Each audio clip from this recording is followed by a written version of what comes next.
ہم نے سوچا بھی جب اتنے شد و مت کے ساتھ 8 رکعت پڑھتے ہیں تو ضرور کوئی دلیل ہوگی۔ پہلے ایک بات سن لیجئے اور اچھی طرح سن لیجئے کہ حضور علیہ السلام نے تراویح صرف 3 دن پڑھی ہے۔ کتنے؟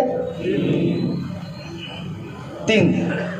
حضرت عروہ بن زبیر، بخاری کی حدیث ہے، عروہ بن زبیر اماں عائشہ سے، تابعی ہیں، اماں عائشہ سے روایت کرتے ہیں، اور ایک تابعی ہیں حضرت جبیر بن نفیر، وہ ابو ذر غفاری سے روایت کرتے ہیں، یہ بھی ابو داؤد کی حدیث ہے کہ اللہ کے رسول علیہ السلام نے ایک مرتبہ رمضان کے آخری عشرے میں جب 23ویں کی رات آئی تو نماز پڑھی۔ جب نماز پڑھی یعنی یہ پڑھی، پھر اس کے بعد 24 کو نہیں پڑھی، 25 کو پڑھی۔ پھر ہمیں خیال ہوا 26 کو پڑھیں گے، لیکن 26 کو نہیں پڑھے۔ 27 کو تمام گھر والوں کو جمع کر کر آپ نے نماز ادا فرمائی، اور پھر آپ نے فرمایا مجھے ڈر ہے کہ کہیں تم پر یہ فرض نہ کر دی جائے۔ یعنی لوگ اس کے بعد جب اور تراویح پڑھنے آئے کہ سرکار ہمیں تراویح پڑھائیں گے، تو حضور نے فرمایا کہ مجھے ڈر ہے کہیں تم پر فرض نہ کر دی جائے۔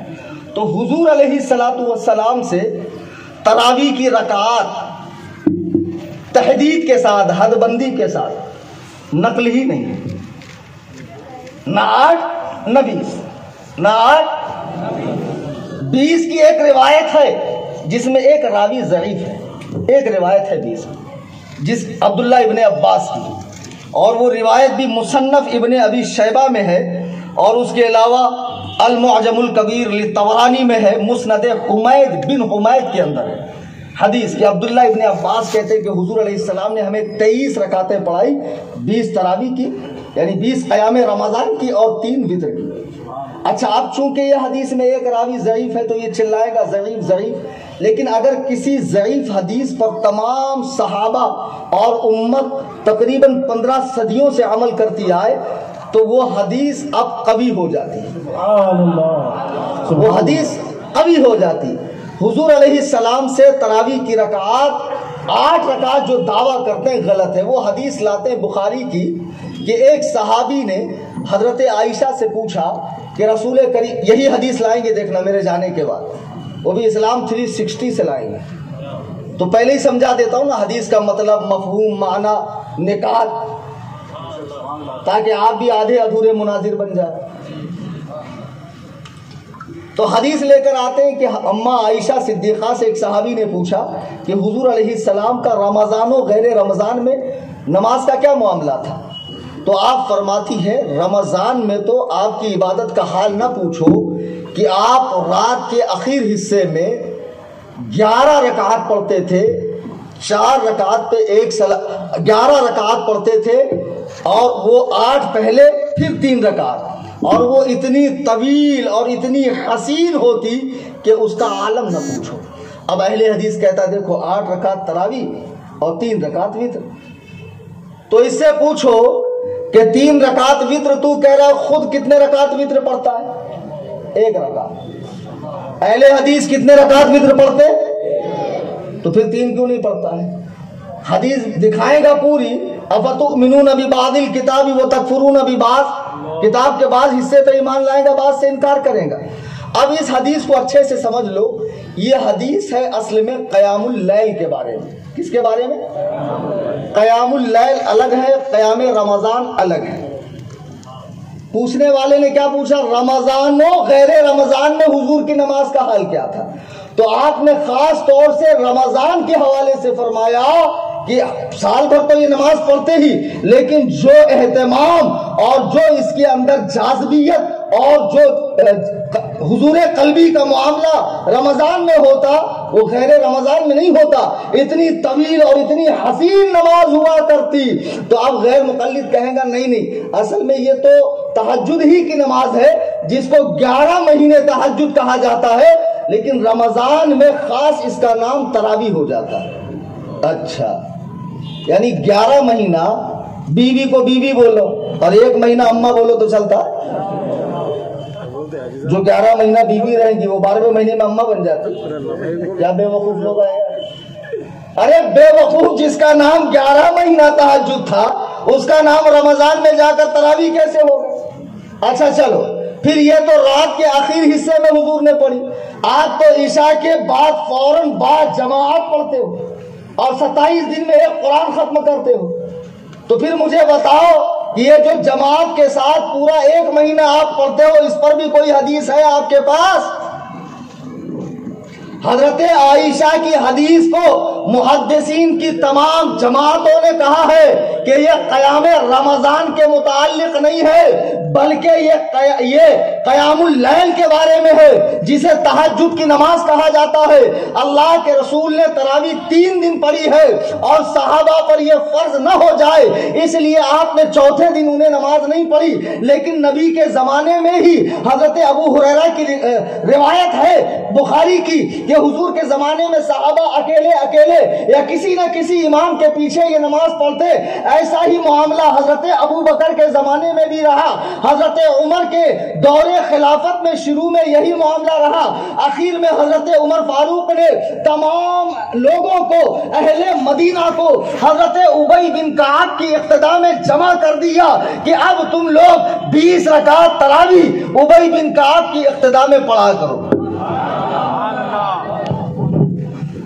8 رکعت تراویح کی تو حدیث ہے نہیں.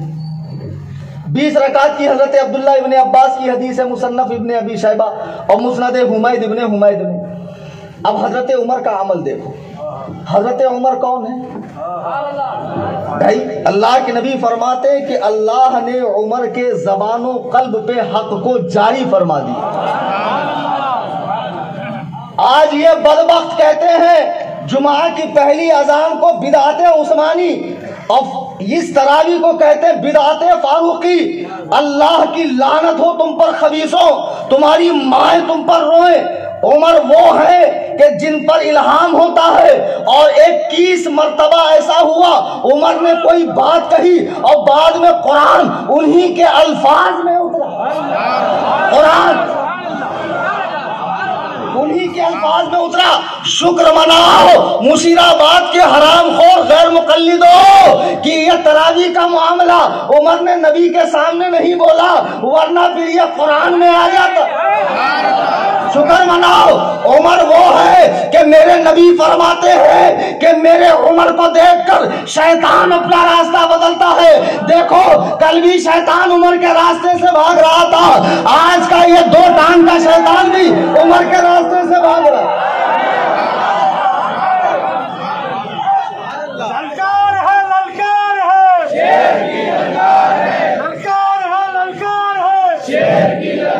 سبحان اللہ سبحان اللہ. بے شک حضرت عمر فاروق نے 20 رکعت تراویح اچھا شروع کی تو اس دور میں صحابہ کون تھے؟ حضرت عمر کے بعد خلیفہ کون بنے؟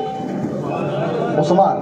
2 مرتبہ حضور کے داماد ذوالنور ہے، مولائے کائنات بھی، اجلہ صحابہ، بدری صحابہ، بیعت رضوان والے صحابہ، غزوہ احد والے صحابہ، بڑے بڑے صحابہ، مہاجر صحابہ، انصار صحابہ. اگر عمر ایک چیز غلط کرتے تو صحابہ جن کی تربیت آیت الہی کی روشنی میں ہوئی ہے اور مصطفیٰ کریم کی زبان سے جنہوں نے دین سیکھا ہے، آمنہ کے لال کی اقتداء میں جنہوں نے نماز پڑھی ہے، جنہوں نے رخ والضحیٰ کو دیکھا ہے، زلف واللیل کو دیکھا ہے، مصطفیٰ کی صحبت میں راتوں دن گزارے ہیں، اگر عمر کا فیصلہ غلط ہوتا تو بتاؤ کسی صحابی نے اٹھ کر حضرت عمر سے مطالبہ کیوں نہیں کیا؟ سبحان اللہ سبحان اللہ. جبکہ عمر کو بڑے دربار میں بڑھیا للکار رہی ہے کہ میں کل قیامت میں تیرا دامن پکڑوں گی. وہ آج کی طرح معاملہ نہیں تھا، ذل الہی نے بول دیا تو بات ختم. وہ دربار کچھ نہیں تھا. مسجد نبوی کی ٹوٹی ہوئی چٹائی پر بیٹھ کر سادہ لوگ امت کے فیصلے کیا کرتے. سبحان اللہ سبحان اللہ. اور حضرت عمر نے 20 رکعت تراویح شروع کی. نبی کا فرمان ہے علیکم بسنتی و سنت الخلفاء الراشدین المہدیین فتمسکوا علیہا بالنواجذ، کہ تم پر لازم ہے میرے ہدایت یافتہ خلفاء راشدین کی سنت کو دانت سے مضبوطی سے پکڑو، دانت سے مضبوطی سے پکڑو. تو عمر نے جب فیصلہ کیا تمام صحابہ اس فیصلے پہ جمع ہوئے تو کوئی تھا جس نے الگ جا کر مسجد نبوی میں ٹررایا کہ نہیں میں 8 ہی پڑھوں گا؟ ایک آدھ کا نام بتا دو۔ مشیر آباد کے غیر مقلدو، پہلے تو تم تراویح کی تعریف ہی کر دو، تراویح کی تعریف میں ہی تمہیں حیضہ ہو جائے گا۔ بہت آسان زبان میں سمجھاتا ہوں، لفظ تراویح جمع ہے، کیا ہے؟ اور عربی زبان دنیا کی ایسی وسیع زبان ہے جس میں جمع 2 پر نہیں آتی ہے، کم سے کم 3 پر آتی ہے۔ ہمارے یہاں جمع 2 پر آتی ہے، عربی میں نہیں آتی۔ مثال کے طور پر 1 ہے تو مرید، 2 ہے تو مریدین، اور 2 سے زیادہ ہے 3 ہے، 3 سے زیادہ ہے تو مریدین۔ مریدین مطلب 2 مرید، والدین ماں باپ، عیدین رمضان عید بقرہ عید، طرفین 2 طرف کے لوگ، سمجھ گئے؟ یہ تثنیہ ہے۔ جمع عربی میں 3 سے اوپر آتی ہے۔ اچھا تراویح جمع ہے ترویحہ کی۔ اب 8 رکعت پڑھنے والے، ترویحہ کا معنی ہے 4 رکعت کے بعد بیٹھ کر کچھ دیر سستانا، آرام کرنا۔ تو 4 رکعت کے بعد بیٹھ گئے، سستا لیے۔ اب 4 ہونے کے بعد پھر 4 پڑھے، ہو گئی نماز، بھاگ گئے گھر کو۔ تو وہ کیا ہوا؟ تراویح ہوئی کہ ترویحہ ہوا؟ پھر تم کیسے کہتے ہو تراویح 8 رکعت ہے؟ پورے حیدرآباد اور پورے ہندوستان اور پورے جامعہ سلفیہ اور ایوان نجد تک میرا یہ چیلنج ہے کہ قیامت کی صبح تک اگر تم تراویح کے ساتھ 8 دکھا دو تو خدا کی قسم تمہارے وزن کے برابر میں تمہیں سعودی ریال دوں گا۔ قیامت کی صبح تو آ سکتی ہے، وہ دن نہیں آ سکتا جب تم تراویح کے ساتھ 8 دکھا دو۔ اب پڑھنا بھائی 20 پڑھنا کیا نقصان ہے؟ کتنی بار میں نے مثال دے کر سمجھایا کہ مجھے ایک فون لینا تھا، میری مولانا عثمان سے ملاقات ہوئی تو میں نے کہا حضرت میں نے بڑا چرچا سنا ہے کہ وہ فون 8 روپے میں آتا ہے، تو میں جا رہا ہوں فلاں جگہ سے لینے، بہت دور ملتا ہے۔ مولانا نے کہا حضرت بات تو اچھی ہے، کئی لوگوں سے آپ نے سنا ہے، لیکن ایک روایت میرے پاس یہ بھی پہنچی گو کہ ضعیف ہے کہ وہ 20 روپے کا آتا ہے۔ تو دیکھو اتنی دور جا رہے ہیں تو احتیاطاً 20 ہی لے کے جاؤ، کہیں ایسا نہ ہو کہیں ایسا نہ ہو کہ دوبارہ آپ کو پریشانی ہو، واپس آنا پڑے۔ تو عقل مند آدمی کتنا لے کے جائے گا؟ 8 روپے۔ کتنا لے کے جائے گا؟ 20۔ بڑے ہوشیار یار مشیر آباد والے۔ کیوں؟ کیونکہ اگر 8 میں بھی آیا تو 8 20 کے اندر ہی آتا ہے، اور 8 ہی لے کے گیا 20 میں آیا تو۔ ایک مرتبہ فلائٹ میں سفر کر رہا تھا تو ایک بہت جھاپک جھوا داڑھا والا ملا اپنے وجود نامسعود کو کھسکاتے کھسکاتے جبل اللحم میرے قریب آیا، گوشت کا پہاڑ، جبل اللحم بولے تو گوشت کا پہاڑ۔ السلام علیکم، وعلیکم السلام، مالا علیکم، مالا علیکم، سموسا گرم، سموسا گرم، ہو گیا۔ بولے آپ کا اس میں گری کیا ہے؟ بولا وہ گری نہیں ہوتا، گرامی ہوتا۔ تو میں نے کہا آئیے بیٹھیے، بیٹھ گئے۔ اب جب پسر گئے تو بولے مولانا آپ کا نام کیا ہے؟ میں نے کہا کلیم حنفی۔ بولے حنفی کیوں؟ سمجھا نہیں۔ میں نے کہا اس لیے کہ میں امام ابو حنیفہ کا مقلد ہوں۔ بولے امام ابو حنیفہ کا نام قرآن میں آیا ہے کیا؟ دیکھو شہد دکھائیں، زہر پلائیں، قاتل دائم سنائیں، اس مردار پہ کیا للچانا، دنیا دیکھی بھالی ہے۔ بولے ان کا نام آیا ہے کیا جو آپ ان کی تقلید کر رہے ہیں؟ میں نے کہا شادی ہوئی؟ بولے ہاں ہوئی۔ بولے ماشاءاللہ 4-5 بچے ہیں۔ تو میں نے کہا جس عورت سے کرا اس کا نام قرآن میں آیا؟ بولے نہیں، عورت کا نام قرآن میں کیوں آئے گا؟ قرآن میں صرف اتنا ہے نکاح کرو۔ تو میں نے کہا قرآن میں صرف اتنا ہے وہ اولی الامر منکم، علم والوں کی تقلید کرو۔ سبحان اللہ۔ قرآن میں تقلید کا حکم، اطیعوا اللہ و اطیعوا الرسول و اولی الامر منکم ہے کہ نہیں؟ تو عبداللہ ابن عباس کہتے ہیں امر والوں سے مراد علماء ہے۔ تم آؤ تو کسی دن تم کو قاعدے سے حدیث پڑھاتا ہوں، دلندرو۔ تو بولے مولانا آپ اللہ رسول کی مانی ہے، اللہ رسول کی مانی ہے۔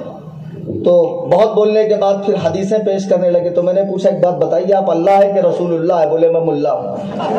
تو میں نے کہا جب تو ملا ہے تو میں تیری کیوں مانوں، اللہ رسول کی مانوں۔